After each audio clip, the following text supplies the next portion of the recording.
I'm really excited to hear why he chose that song. I have some guesses. Here is the info that you need to know about Dave Warnock. He is a former conservative evangelical pastor and church leader of 40 years who began to question, examine, and investigate his evangelical Christian faith claims 10 years ago. He came to the conclusion that those beliefs came up short, and it took him several years to work through how to live without belief. He realized that this was his one life and there was nothing after. His motto became Carpe the effing Diem. I made that kid-friendly, and I was really nervous I was going to forget to make that kid-friendly. And he began living his best life. In 2019, Dave Warnock was diagnosed with ALS, a neurodegenerative and terminal disease for which there is currently no cure. He now spends the time he has left traveling and speaking about seizing the moments in our lives and approaching death as an atheist. I'm excited to dig deep into this story and hear how he's navigating death with no fear of hell or promise of heaven. Dave, I'm so excited you came to speak with us. I have been looking forward to this for so long. Thank you, thank you, thank you. The floor is yours. Good morning, everyone. Glad to be with you, as it were, virtually. The reason I chose that song, I don't think there's a song I can think of lately that better captures the mood and the current climate that we're all living in. Pressure. A culmination of things, not the least of which is this pandemic that has us doing this virtually instead of in person, and racial unrest and a looming election that is destined to be an absolute shit show. Do I have to make mine kid friendly? Because I'm gonna have a real problem if I do. Carpe the fucking diem is how you say that, Angie. So yeah, it's and that song I think captures a big element of what I'm doing with my Dying Out Loud message or program or whatever you want to call it. It's just kind of this organic thing that happened after I got my diagnosis last year in February of 19. I got diagnosed with ALS, and it changed my life dramatically. And the Dying Out Loud thing, the movement, once somebody called it, sprang out of that. And what I think that song captures in our current political and emotional and mental climate, and it's hard, and forgive me today for being a little political, because I think these are days where we can't afford not to be, because everything is being politicized. Even the safety of wearing a mask has become a political tool, and it's unfortunate because people are paying dearly for that issue. But this song really, to me, divides asunder, to use a biblical phrase. What kind of person am I going to be? What kind of person am I? Am I a person who cares for the people on the edge of the night, like the song says? Love demands me to care for the people on the edge of the night, and not just for myself. The song also talks about loving ourselves, which evangelical Christianity teaches you not to do. It teaches you to suppress your own needs and desires and wants. At least that's the brand of Christianity I came out of. When I talk about Christianity, I always try to be very clear that I'm not trying to paint it with a broad brush, because there are so many branches and tribes within Christianity under that banner. But my tribe that I lived in was a conservative evangelical, very fundamentalist. We believe that the Bible was literally the Word of God, and that it was inspired by the Holy Spirit, and it was infallible, and everything could be believed and taken at face value. And that particular brand of Christianity, that evangelical brand, is a very toxic and, in my view, very traumatizing kind of faith. That theology that teaches that you're born dirty and messed up, and that there's something intrinsically wrong with you simply because you were born, and teaching children that they're in danger of hellfire simply for having the audacity to be born into this world. Well, that's a very toxic and dangerous mindset and theology. And the other element that evangelical Christianity teaches you is just to live as though this world and this life that we're living in is not important. Your own needs are not important. Loving yourself, being kind to yourself, being happy, pursuing things that are important to you, that's not important. What's important is that you are on the right side of salvation, so that when you die, you end up going to the right place and not the wrong place. Everything is geared toward an eternal destiny. And this life, this one temporal life that we have, it's called temporal because it's viewed as just a warm-up, a preview, a temporary life that really doesn't mean that much and doesn't matter that much, only in terms of, are you right with God? Have you ever heard that phrase? Are you right with God? Are you prepared to meet God? Those are tactics that make us fearful, that keep us in bondage and in fear of death. And so what I talk about a lot in my Dying Out Loud message is not being afraid of death, realizing that death is simply the result of living. It's the natural result of being alive. We are all going to end up dead. And what that means, though, is that this one life is truly all we have. That is it. Like the song says, this is our last dance. This is our last dance. And the pressure that we're feeling because of the way that America has become more divided and more angry than any other time I can think of in my life. I was born in 1955, so in the 60s, when there was so much unrest, I was a young teen and not really aware of what's going on. You know, at that age, you're just trying to get through the day. You're not thinking about big world issues. So in my lifetime, this is the most toxic and dangerous that I've seen our country. And I believe that we're all feeling that. And we're locked in with COVID. We're locked in, not able to get out and do the things we would normally do and go the places we would normally go. And so there's this pressure building up. And as a Christian, I would have viewed this in a completely different way than I'm viewing it as an atheist.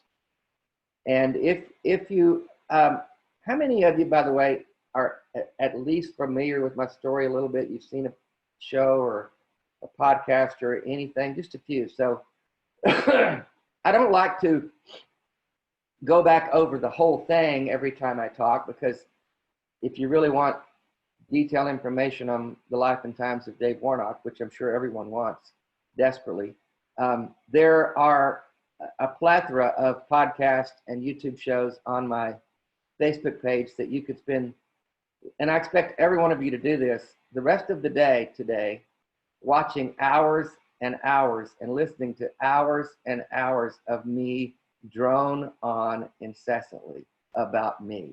I mean, what could be better, right? Me personally, I'm going to be watching football, but you guys enjoy me. But my thing is, I was caught up in the Jesus movement in the early 70s, and spent the next almost 4 decades as an evangelical, spirit-filled, charismatic, tongue-talking, faith-praying Christian. Many of those years as an ordained licensed minister. So I, married and buried people and baptized and laid on of hands and cast out demons and all the things. I believed everything that the Bible taught was true, and it was valid for today. So if Jesus cast out demons, then I thought we should too. If Jesus healed people, I thought we should too. So we prayed for people to be healed over and over and over. I can't say that I can point to not one time when I saw that prayer answered. No, it was answered, because God always has an answer. Sometimes the answer is no, and sometimes the answer is not now. It's funny how seldom the answer is yes. But nonetheless, I won't get diverted and distracted there too much. So those years that I raised a family and brought up children in the faith, for me, that all ended about 2010. It was about the time frame where I began to really examine, sadly, the first time in decades, the origins of my faith and the validity of it. And long story short, after a year or year and a half of thorough investigation and thinking through and writing through and reading and examining and analyzing, I came to the conclusion that it was all false. For me, I didn't step down to a nicer version of God or a less toxic version of Christianity. I just threw the whole thing out, the baby and the bathwater, because I figured that if the Bible wasn't true and fundamentalist Christianity that I've given my life to, if that was not true, then what need did I have for a God altogether? So over the last few years, as I've become more public in my denunciation of evangelicalism, I've become a lot more vocal in terms of using the word atheist very unashamedly, because I think it's a word that's gotten a bad rap. A lot of people, when they hear you're an atheist, they pull back like you're going to try to harvest their organs or something. They really have a visceral reaction to that word atheist when it just simply means, I don't believe in your God. I mean, we're all atheists. I tell Christians this all the time, if they'll talk to me. You're an atheist just like me. I just believe in one fewer God than you do.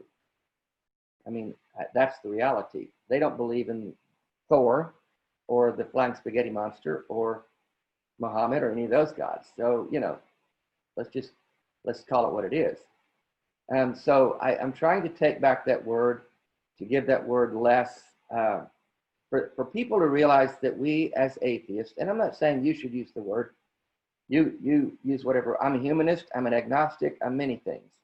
But in reaction to the claim that there's a God, my response to that is, I'm an atheist. I don't believe that there's a God. I haven't seen the evidence for it.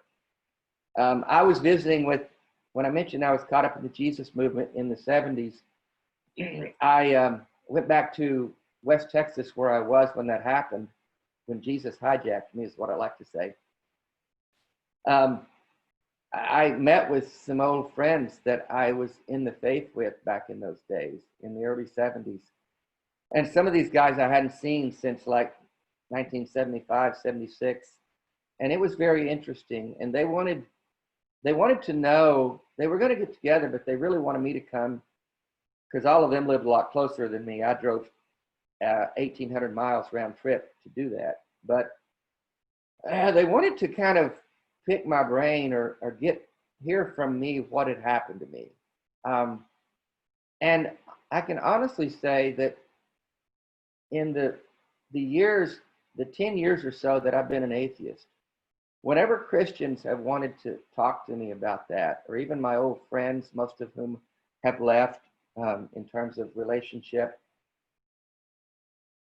even my two daughters, I think if you hear my podcast and things, you'll know that I'm estranged from my two grown daughters because of my abandoning Christianity and running from God, as they say. But these guys, or at least a couple of them, there were 4 guys that we were meeting with, and we had a night where we kind of shared our stories and kind of caught each other up on what had happened in the last 40 years. Think about that a minute, 40 years. And one of the guys is a full-blown QAnon conspiracy theorist. I mean, it was like, woo! We were all kind of looking, giving the side eye to him. But a couple of the guys were genuinely curious, like, what happened, Dave? And I can honestly say that's the first time anyone's ever done that with me. Most of the time, people's response is anger or trying to reconvert me or persuade me that I'm wrong. But those guys knew the origin of my faith. They knew back then how true I was about this, how all in I was, how passionate I was for the Lord. I went back to the coffee house that I'd started on the streets of this little town to preach on the streets and convert the young people. And it was a Christian coffee house then. We did Bible studies and concerts and things. But now it's actually a coffee shop. And so that was kind of an interesting back to the future kind of moment. But their curiosity was really, they really were curious about what had happened to cause me to discard my faith. and I no longer use the phrase, I lost my faith. I didn't lose it as though it's something that can be found again. I discarded it. When I came to the conclusion that it wasn't true, I thought to myself, I don't want to be embedded in something that's not true. I want to be believing as many true things as possible and discarding as many false things. And so evangelicalism was false. And so that's the background on me. A couple of years ago, as you know, I got diagnosed with ALS. I've had symptoms for a couple of years, but was only formally diagnosed in February of 19. And since then, I've been doing as much of this as I can. I found out very quickly that my willingness to talk about living and dying as an atheist and facing death as a secular person, and talking bluntly about life and death and how we die and how we're not allowed to die in this country and things like that really resonated with people. And another reason I wanted to play that song was because last week I got an email from a young lady in Sweden that had heard me on a show or two and had been following me. And she mentioned in this long email the issue that the song also touches on, when the lyrics say that some of the friends are saying, let me out. In other words, I want out of this world. The pressure's too much. Well, dealing with suicide, Suicide Prevention Day was a day last week, and I've had some suicide losses in my life, and some friends that I know that have lost people to suicide.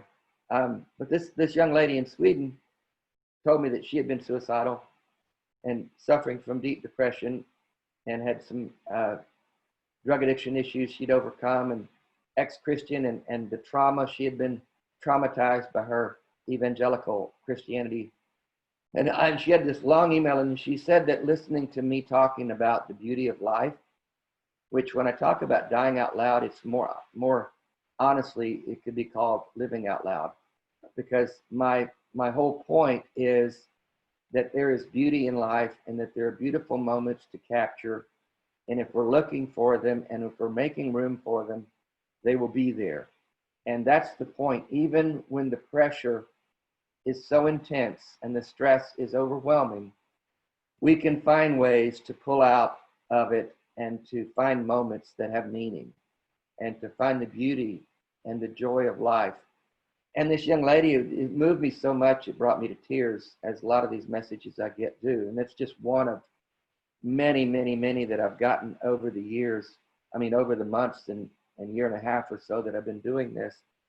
And it's just overwhelming to me to realize that something that happened to me, a disease that attached itself to me randomly and unpredictably, it's been able to turn a bit and use it in a way that helps other people. And I don't say that to shine a light on me, just to kind of point out what's valuable and what's important in life. And for me, it has become all about touching people like this young lady in Sweden. And she just said that she'd been dealing with depression and got to remembering things I'd said and started finding moments as she had a couple of moments that I must have referenced somewhere. I talk so much I forget what I say, so I don't really remember talking about the simple joy of a cup of coffee, but I do talk about sunsets and sunrises and a moment at the beach. And so even in this incredible COVID year, where everything's been turned upside down and everything's kind of been shut down, I've been determined to continue to find the moments. And that's what I encourage us all to do. Bevan's on here. Say hi, Bevan. Raise your hand, my sweetheart. That's my girlfriend, Bevan. She and I just went to make a moment that I'd always longed for, and had a bucket list thing that I didn't know if I would get to. But if you've seen my Facebook, and if you haven't, I invite you all to friend me on Facebook and connect in ways that we can keep up. But we went skydiving, And so I jumped out of a perfectly good airplane, as many people have reminded me. Dave, you jumped out of a perfectly good airplane. What the fuck is wrong with you? But it was an incredible moment. And I was frustrated because my weakness, my ALS is in my hands and arms. That's where the strength is dissipating. And so what they wanted us to do was wave at the camera and high five them and give peace sign or thumbs up. And I couldn't do any of that. My arms were so weak. The wind, the wind had them back like wings on a bird that is unable to fly. It was frustrating, but you know what? I got to jump out of an airplane. And we had a few days at the beach a couple weeks ago. And the point is, there are moments. And if what I say in my current condition can help anyone find the beauty of the moments, then I'm so happy that that's happening. And I'm thankful for, as odd as it sounds, I'm thankful for the platform that ALS has given me to do things like this. I don't want ALS. I hope that there's a treatment that comes along soon that will extend my life a lot longer than what they typically predict of 3 to 5 years. I don't want to lose functionality. I want to keep going as long as I can. I'm frustrated. I've really been frustrated with the COVID thing because it really shut down all the stuff we had going. We were going to be in Europe and traveling all over speaking, and I really enjoy that. I feed off the energy of that, but that was taken away, and it feels like those are months and years that I don't get back, and that's been a real sucker punch for me in the gut that I've had to really work hard mentally to overcome that. And I must say I haven't always done it very well. I've been angry about that and frustrated about that and pissed off that we've handled it so poorly in this country. Back to that, just before I wind up. By the way, I'm going to shut up in a minute and give plenty of time for Q&A because I really do want to hear your questions. And somebody, maybe Angie, if you monitor the chats, if people have questions there, you can read them to me or whatever, because I can't do two things at once. I can't read the chat and actually talk coherently. But I want to give plenty of time for that. But the issue that I see before us in this election, this political season, is very clear to me. And I can't be more, I've never been more happy to not be an evangelical Christian than when I realized that a vast majority of them put this idiot in the White House. Without the support of the evangelicals, I don't think he could have gotten elected. So this whole white nationalist thing that has been happening here, the people, and I'm just going to say it, and you can obviously disagree with me, because as I said on one show, I've disagreed with lots of people who are wrong. So I'm used to that. But it'll take a minute, you'll get it. But it's a simple choice. Do you care more about the people on the edge of the night, or do you care only about what's good for you and your 401k and your bank account? Does it only matter what's in it for me? And that's what these fucking evangelicals, and I say that with all due respect, that's their whole mindset. What's in it for me? And to be Christians and not care more about your others is mind-blowing to me. There's no way I could be an evangelical Christian. I think we lost a couple people when I did that, but I don't really care. I'm all out of fucks. I could not have been an evangelical Christian in this political climate. I would have snapped into, my mind would have blown, because the disconnect that I see is mind-blowing. It really is. I don't understand it. I don't understand it, and I never will.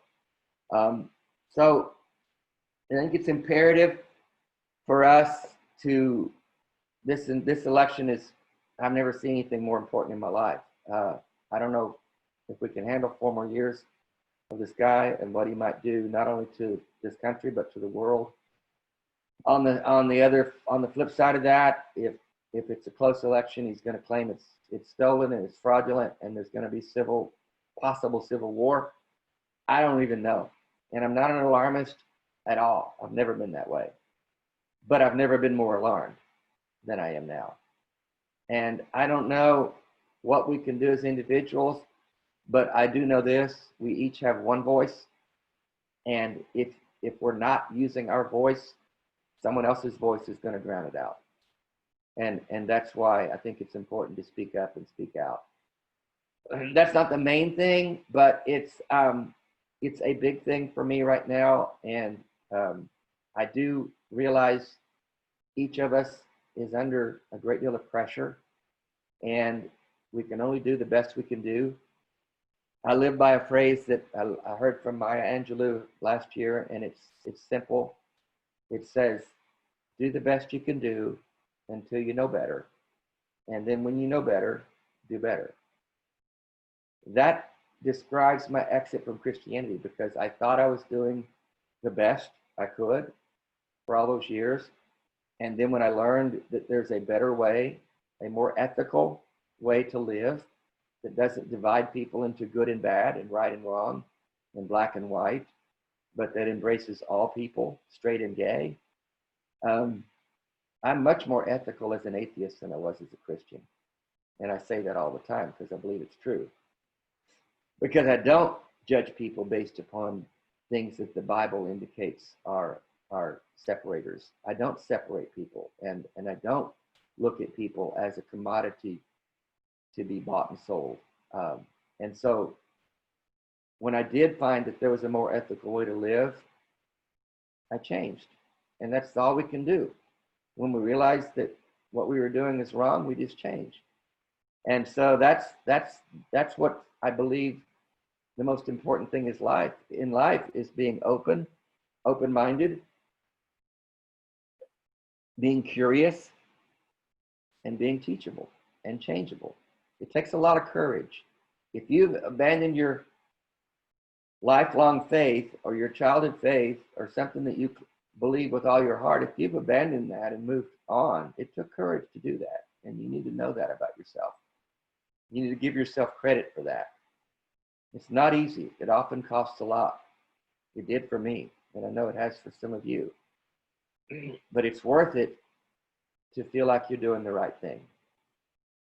So I will shut up now and give my voice a pause. But any questions, you can do the chat. Angie, let me know if you want to unmute some that want to talk. Like I said, you can find more of my story on daveoutloud.com, all the links to connect with me on Facebook and Twitter and all the things. Email me if you have more in-depth questions. I'm open. I'm an open book, so I'm here. But Angie, you take it away. All right. We are going to open up the options so that if you do have a question, you are able to unmute yourself. But we did have someone write, I'm curious to know if Dave has asked any of his evangelical acquaintances why they support Trump. What were their responses? Have you had any? Yes. I've had a few conversations minimally on that issue, and I've been in several chats on Facebook pages and things. And it seems to boil down to this. Their mindset is this. And they refer to Trump as like the biblical King Cyrus. And King Cyrus was an ungodly king and wasn't a Jewish person. He wasn't a believer, so to speak. But in the biblical narrative, God used him to advance the cause of the Israelites. And many Christians believe that God is using Trump, that he's sent by God himself, this horrible baboon of a man, this immoral, unethical piece of shit. Yeah, I'm out there today, God. I'm just done. I'm just fucking done. They believe he is sent from God. And I believe that it centers around several issues. They want justices appointed that will overturn Roe v. Wade, because they seem to believe that God's mandate to them is to oppose abortion with their dying breath. It's the single issue for lots of them. They can't vote for a candidate who is pro-choice. And regardless of the fact that making abortions illegal does not increase or does not decrease the number of abortions. That's been proven and proven and proven, and they don't care. So I think it's issues like that. They want a conservative agenda imposed upon the country. They want this country to be a Christian country. It's white nationalism, Christian nationalism, and they believe Trump is the vehicle to get them there. That's it, in my view. That's what I've heard. Have you heard any, because running in the same circle, have you heard people talk about the end times aspects of Trump as well? Because he is pushing, for Israel. Independence for Israel, and like in Bible end times, all of like Israel has to fall. America, I actually had an evangelical tell me that the Bible, that in the end times, the Bible predicts that America has to fall. Like they put America as whatever. So America has to fall. And so voting for Trump, they knew that he would mess up the country so much that they were just contributing to like the prophecy of God to let this country fall. And I'm wondering if you've heard any of that. Like I have. And yes, I have, Angie. That's a good point. And that points to the whole, I call it a fetish for the afterlife that evangelicals have, wherein nothing here matters. Burn it all up, because they believe heaven and earth is going to burn anyway. Although, biblically, there are about 20 different end time narratives that you can make a case for every one of them from the Bible. So there are as many ideas about what the end times looks like as there are people. But that narrative that America has to fall, Israel has to become a nation, and then Armageddon, and then somewhere the rapture's in there, or maybe it's not, maybe it's no rapture, maybe it's pre-trib, post-trib. There's so many different narratives. No one really knows. But the common theme is that this life doesn't matter. This life is just irrelevant. That the big picture, the big story is we've got to get to the afterlife. We've got to get to heaven. And Trump is a vehicle to get us there. Now, there's also this thing called the Antichrist in the end time narratives. And if anybody ever fit the model of the Antichrist, it's Donald J. fucking Trump. So, I'm thinking he may be the Antichrist. And if so, then I'd welcome Jesus to come riding on a white horse and impale him with a sword. That'd be fun to watch. All of that's a fucking fairy tale, and we know it. But the evangelicals don't, and so they've hung their hat on that, and it's just a mind fuck, y'all. I just don't get it. I don't get it. Anyway, enough of that. Other questions? I see a lot of chats there. Andy's raising his hand. Yeah, I just wanted to tell you that I appreciate your story. I became an atheist when I was only 13 years old. Wow. And I've had this view that life matters since I've been 13, which is what, 57 years. It's hard for me to imagine someone making that decision later in life, as you have when you were in your 50s, and what courage it must have taken to go against what you had lived for all those years. I really think it's a wonderful thing that you managed to do that. I know it was very, very difficult, especially with regard to the relationships you had and people in your other community who just couldn't understand how you could do what you did. And I appreciate you very much that you had the courage to do this. Well, thank you, Andy. I have said that.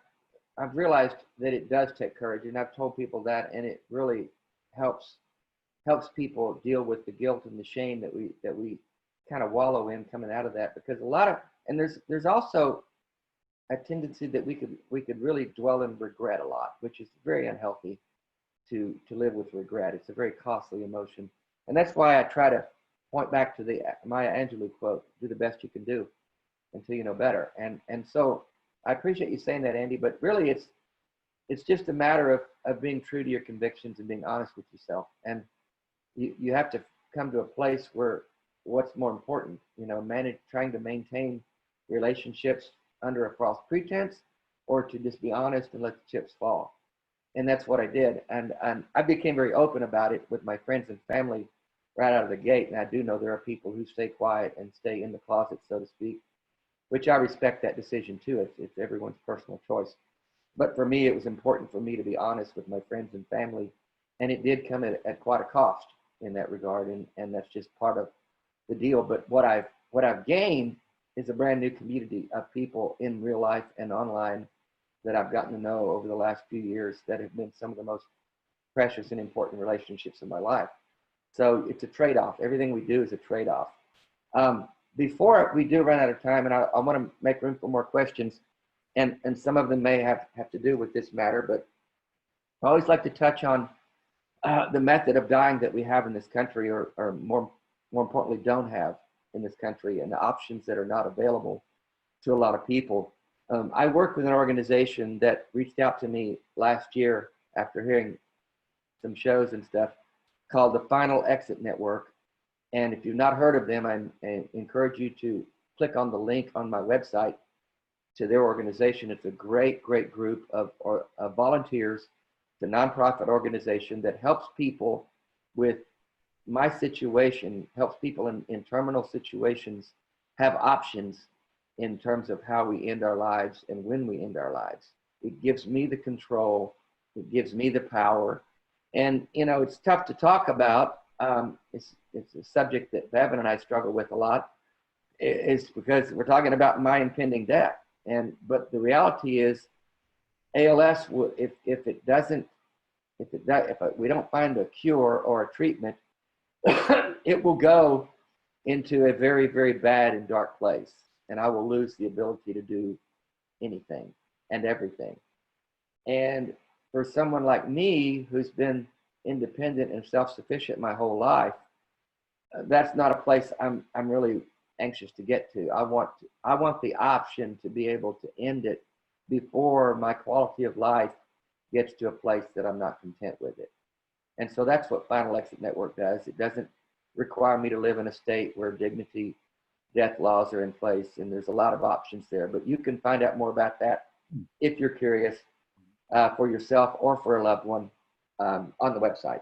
So more questions, Angie, and then I'll go as long as you guys have time. Good, Sarah. Thanks so much, Dave, again, for talking with us this morning.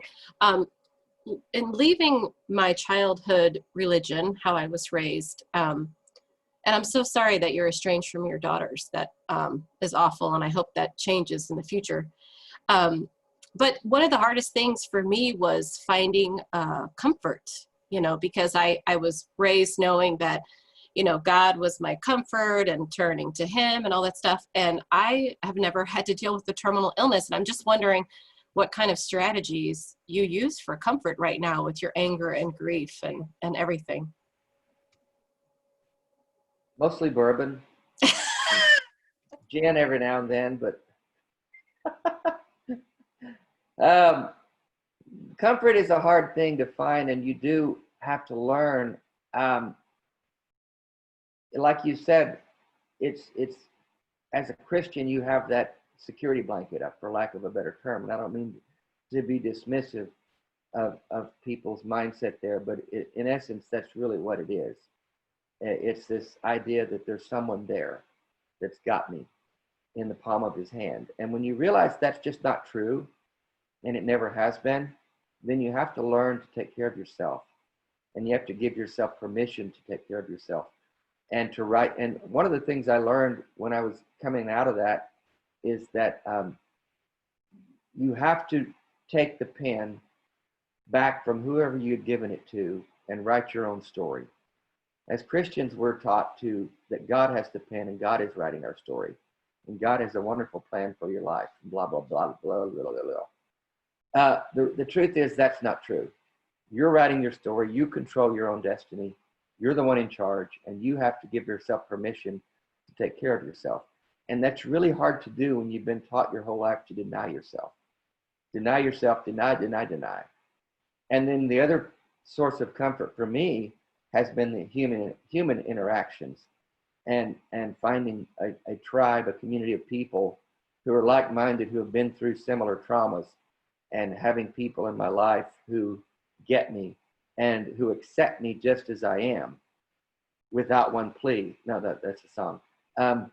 No, that's the thing about my relationships. I've never distanced myself from someone and said, I'm cutting you out of my life. My stance has always been, this is who I am. I'm an atheist. I was a Christian. I'm the same Dave that you've always known. If you're okay with me being who I am, then you and I can be friends and do relationship. If you're not okay with who I am and you require me to be someone different, then I don't know what to do with that. And typically those people move away from my life and don't continue to embrace me. But to me, it's important that I be able to be authentic and honest in how I live and who I am. Good stuff. I also want to thank you for being here today, and I wish you well in your journey, so to speak, with ALS.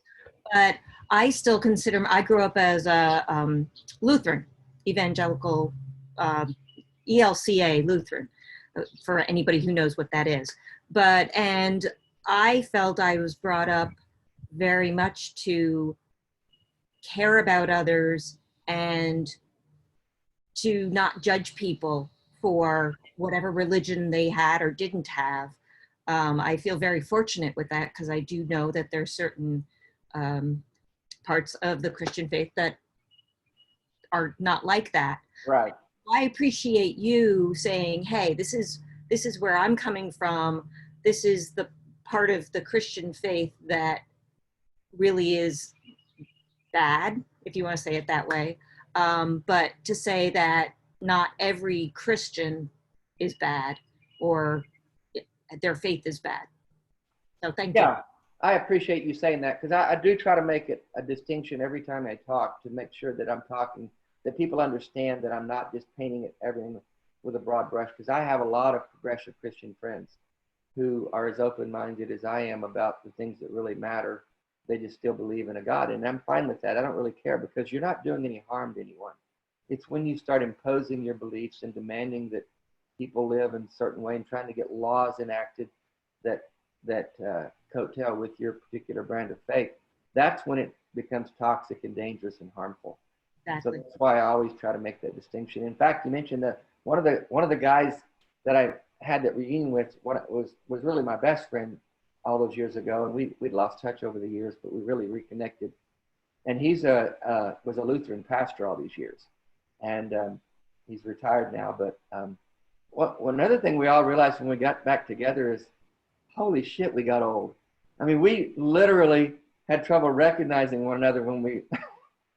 Danny and Larry came in, and I looked at these two guys coming in. I said, "Can't be them. These guys are old." And I realized, wait, I look old too. But no, Mark was very.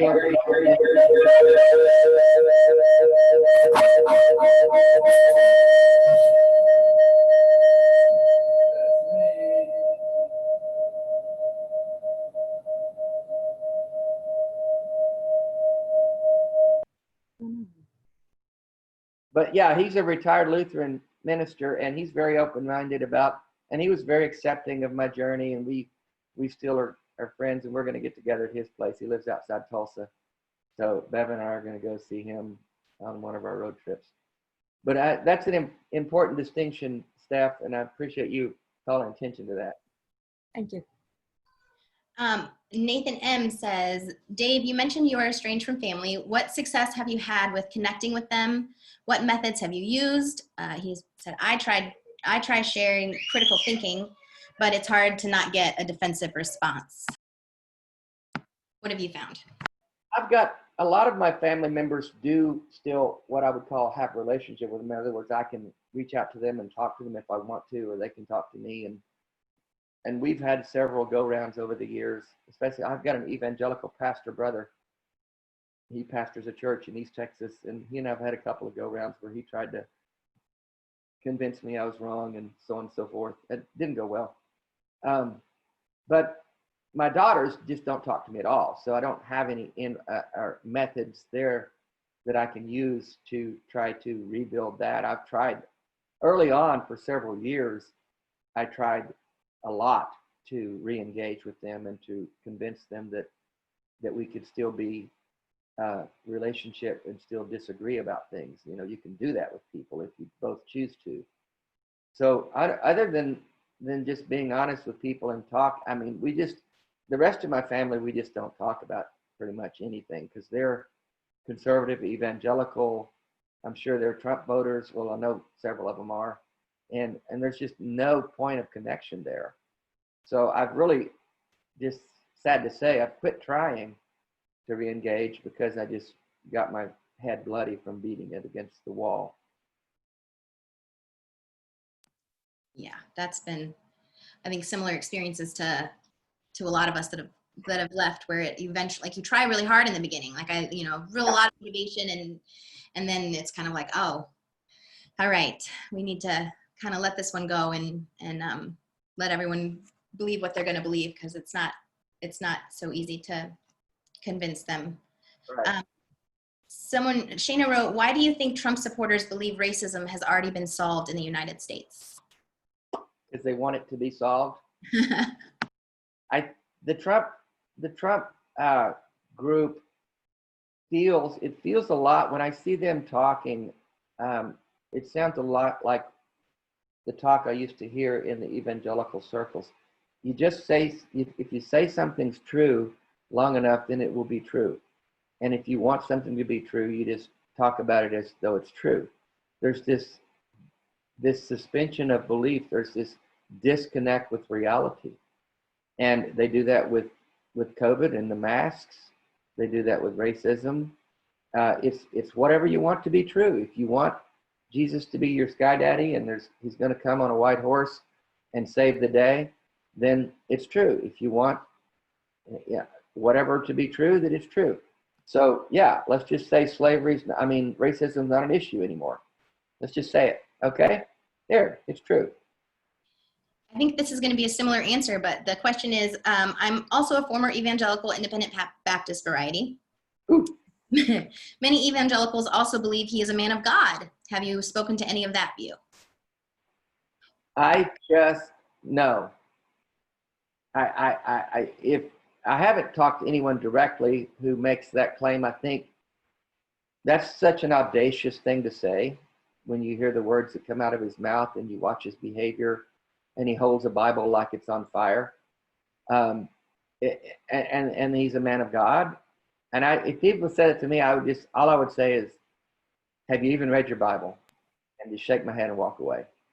Because I don't think you can talk to anyone that would say that.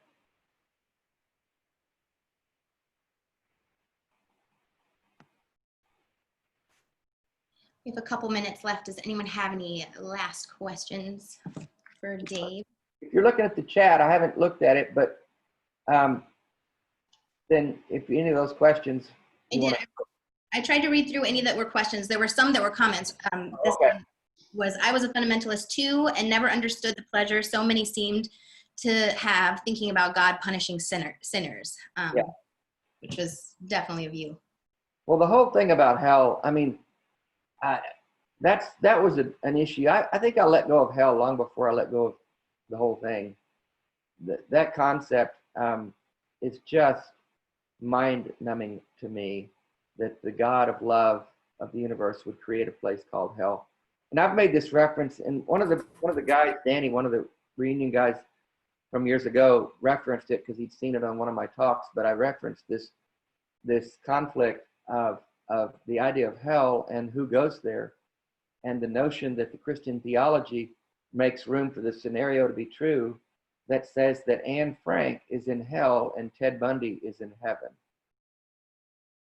Now let that sit with you a minute, because that's what Christian theology says is most likely true, because she didn't pray a prayer of salvation and he did. And that's all that matters.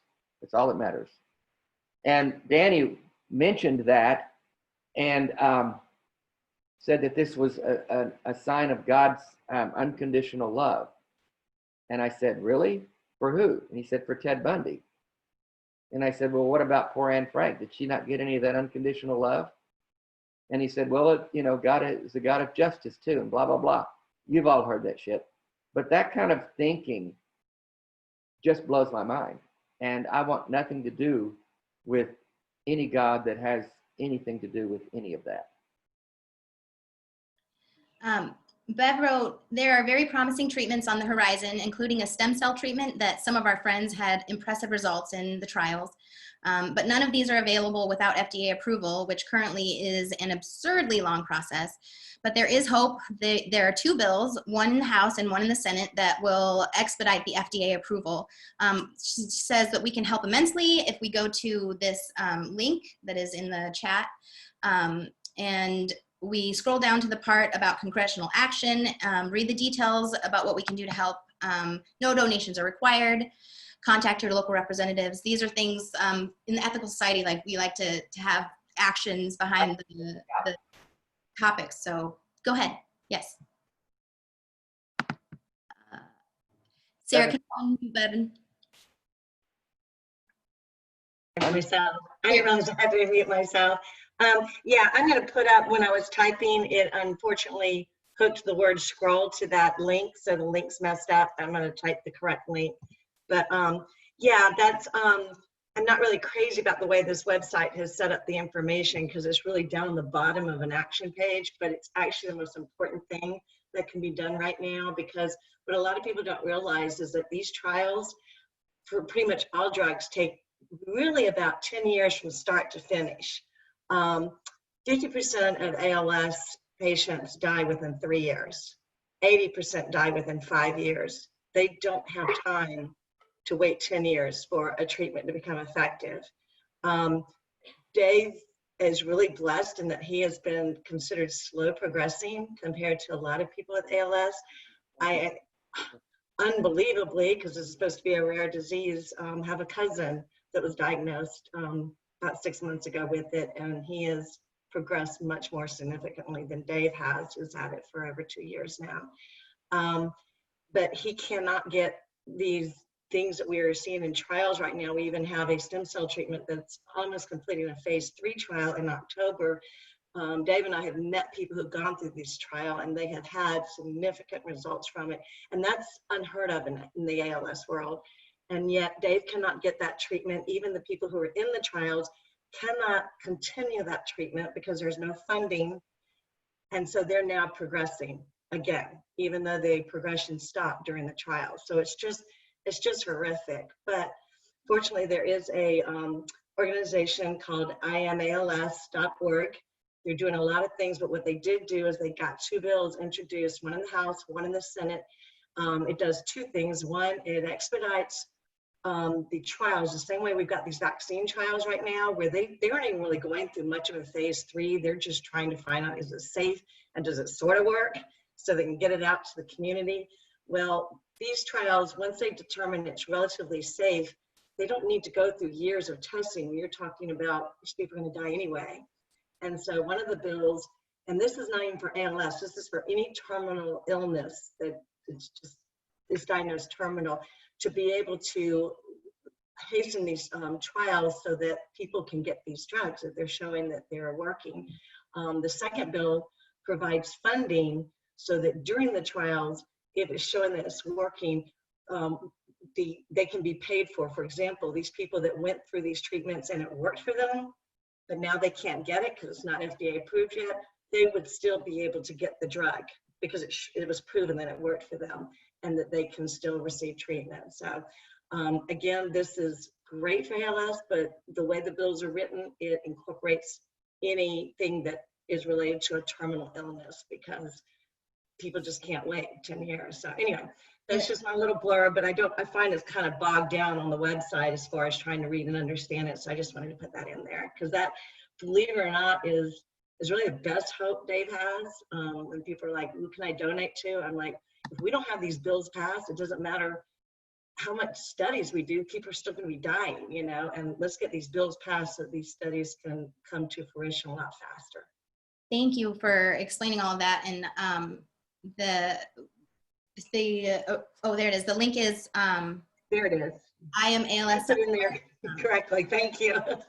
So Yeah. you can click on that and have something that we can actually do this afternoon to help better the world. I have a couple of announcements before we go, and I'm over time, and it's like my job as host to make sure we're not, so I failed. Next week, we are meeting in the park at Quail Ridge Park for the discussion platform. There won't be a speaker there. Everyone will get together and discuss whatever is on our minds and latest topic in the news, whatever is going to come up. And it's socially distanced. You'll wear your mask. You're going to meet at Shelter 6. Bring your own chair if you wish. There's plenty of space to spread out if need to be. If you have younger kids that are going to have more trouble with socially distancing, you probably want to keep them at home.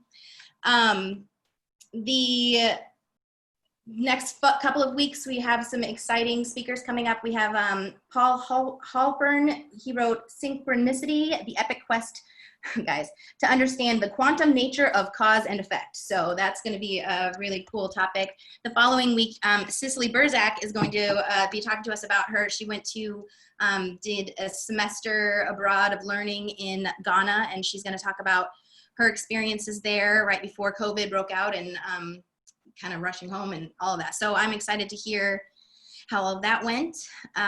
Thank you, Dave, so much for speaking with us today. We're going to close out. My son wanted to tell a joke for the ending. So, Jarek, if you want to come in, we'll tell our joke. Knock, knock. Who's there? You'll never know. Never know who. Bye. Make it up. Are you, are any of this other stuff going to be available online for those of us who are far distances away? What? Is any of this programs available here online in any way? Do you stream it in any way?